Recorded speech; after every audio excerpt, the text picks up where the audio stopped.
What's up guys, Coach Nate here with The Run Experience. Today we are talking about runner's knee. I'm gonna walk you into my world and show you how I have approached this for myself as well as with all the athletes that I've worked with over the years to basically fix this issue and prevent it from being one in the future. Now, runner's knee is a combination in a lot of respects of the messiness of mechanic, neglect, compiled with just a lot of volume that really constitutes any type of overuse injury, right? So that's where we're really gonna focus on for today.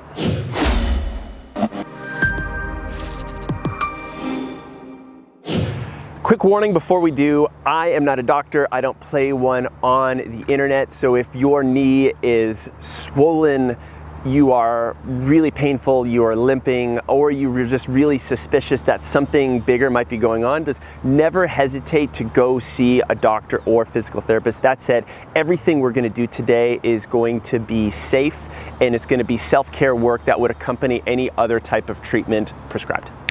Now, before we go ahead and grab that bag of ice or that new pair of shoes and just kind of hope to the run gods that this pain goes away in and of itself, we need to recognize this universal truth with most runners that we're not as strong as we could be, we're not as stable as we could be, and we're definitely not as mobile as we could be. And these three factors conspire against us, especially when we start pushing our run distance, we start adding more intensity into the mix, especially if we're starting to train for a race. That's usually when this pain starts to occur. I'm a brand new runner who's going out for the first time, just getting adjusted to things, or I'm someone who's starting to train for a 5K or a 10K, getting into some sort of rhythm. So we wanna make sure that we're starting to address all of these aspects, and by doing that, we can actually control our own destiny and make some serious improvements. And the next thing I'm gonna talk about specifically the mobility pieces, how these different muscles kind of work together to keep the knee track, the kneecap aligned, and how that can create pain or get us out of the injury hole. Now, unless you did literally tear a tendon in your knee in that respect, you should stop this video and go see a doctor or a physical therapist. Your knee is hurting for a reason, and most of the time that's because there's some tissue, muscle around it that is really tight and is pulling my knee in some weird, funky way. And that's why we want to introduce ourselves to some foam rolling. So we're going to get into some different types. One is just the stick. This is Coach Morgan's. This is great for traveling to races. I am like sitting in an airplane seat or at the office, and I can work through some different aspects of my quad, or I can do more traditional foam rolling. You guys know me, guys. I like to work with my coffee cup if I can. Smaller diameter, a little bit harder.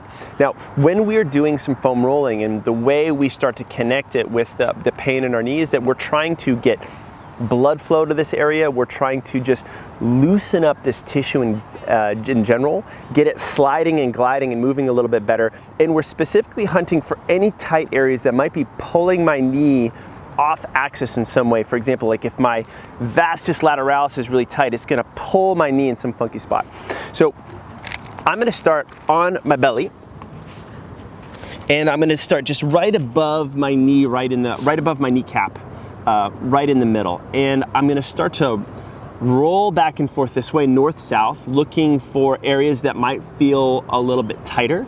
And once I get to a tight spot, I'm gonna breathe, I'm gonna try to relax, shake this leg back and forth, kick my heel to my butt, just to try to move some of those muscle knots through that little area of increased pressure created by the roller, and start to, literally iron those wrinkles out. And what I'm looking for as any area that's tight, because if I know that if I've got some real tight muscle knot, that is an area that is not necessarily normal, happy, healthy human tissue. It is something that has just gotten a little bit behind the 8 ball. So what I like to do is spend literally 8 minutes per quad. You heard me correct. I'm gonna spend 2 minutes working through this middle part of the quadricep. I'm then gonna spend 2 minutes on my vastus lateralis, just sort of showing you an express version here. I'm finally gonna spend 2 minutes all the way to my IT band out here. And then finally, I'm gonna flip this leg up here and work on my inner quad, my VMO, for another 2 minutes, finding tight spots to go through here. I wanna hit this basically on the daily at first when I'm dealing with this pressure and pain. That's gonna do a lot in terms of getting blood flow in there, restoring natural range of motion, and getting me healthy. It's not just my quads, it's also my hamstrings and my calves that also basically attach themselves in some way to this knee. So I wanna make sure I'm rolling those guys out too. I can take my same roller, work through, say, this hamstring into the belly, thread through here, and then a nice way to work on my calves would be to take a roller like this, and I could start to work into the belly of that calf as well, especially up on this higher part. And again, a couple minutes per side goes a really long way, just doing the same sort of things we were doing with our quads. Now, our quads aren't just randomly tight. They're usually tight because of how we move. So when we start to address the real cause of runner's knee and develop our strength, we also want to talk about our movement patterns, developing better patterns that get my hamstrings and glutes more engaged in general and take a little stress off those quads. And we're going to do it two ways. The first way is going to be a squat, but we're going to really bias our hips in this squat. And I've got this low bench right here, which is kind of nice, but you could use a chair, anything that is comfortable for you. In fact, start higher and work your way down. I'm going to really push my hips back a lot, drop myself down, loading up those hamstrings and glutes. And the way I come back up again, instead of standing just up tall, I'm gonna shoot my hips forward, reach my hands forward again, loading up those hamstrings and glutes and standing tall this way. This is so different from how we sit and stand like this, where I deliberately let my knees bend. I'm not doing that. I'm really pushing those hips back and sitting down. It looks a little silly, but it makes a big difference. Once you have that mastered, you've got 3 sets of 10 reps. I want you to try this on one leg. I'm gonna balance here. I'm gonna kick that hip back, and all of a sudden we're introducing a little bit more balance and stability through the hips, the foot and the ankle. Can I sit down, stand back up tall?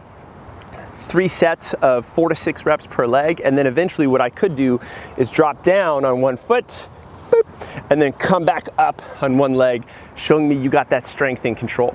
The next exercise we're gonna work on is the single leg deadlift.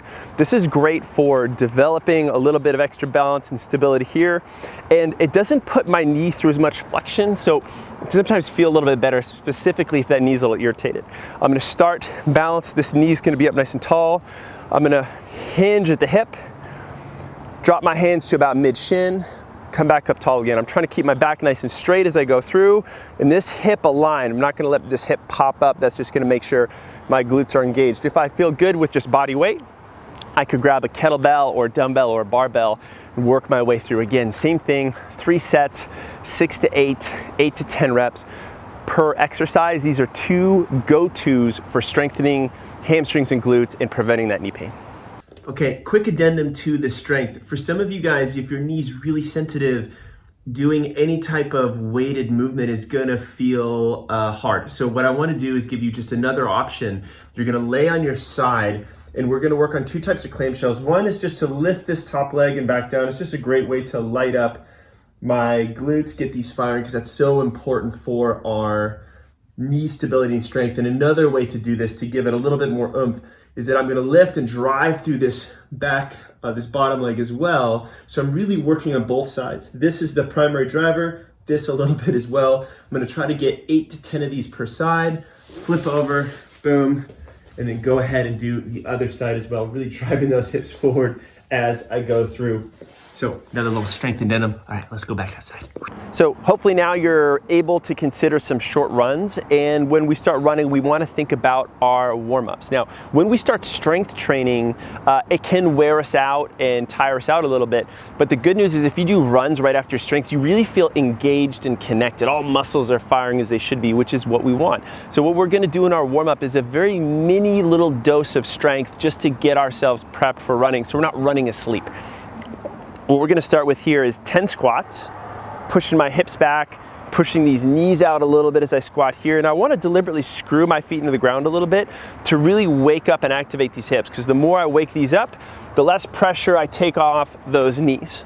And this also helps me work on that muscle activation as well as that range of motion. Once I've got 10, I'm gonna step this right leg back, and we're gonna get 10 hip circles over here.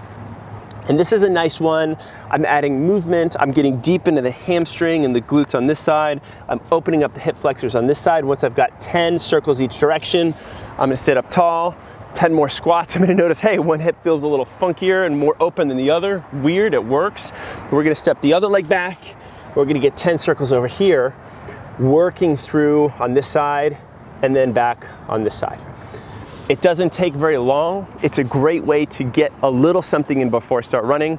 We do tons of dynamic warm-up videos on our channel, so if you want to go deeper with leg swings, lunges, other exercises, go crazy. But this is a great place to start to cue me for my run. So if you follow these steps as laid out thus far, you will return back to health and back to running. It may take a little longer or a little shorter depending on how long that injury has been around, but it will happen. Now, when you do return to running, it's important that you do really short doses at first. I'm talking 5 to 10 minutes with a really high cadence, and that's gonna make sure that we're minimizing the impact with our foot hitting the ground every single time, and we're continuing to keep our hips in a good position, our hamstrings and glutes engaged. If you want more in there, you should download our training app and do our Run Cadence Challenge. It's totally for free. All these runs take 3 to 4 minutes tops, and it's a great way to get you back. Now, if you want more knee strengthening exercises to really strengthen and stabilize this area, I put together a really fun video with Coach Elizabeth walking her through some of these exercises because she's dealing with some of the same issues that you guys were, and we developed a plan together to help get her back. You'll be able to watch that in this next video here. If you don't want to start a video this way, running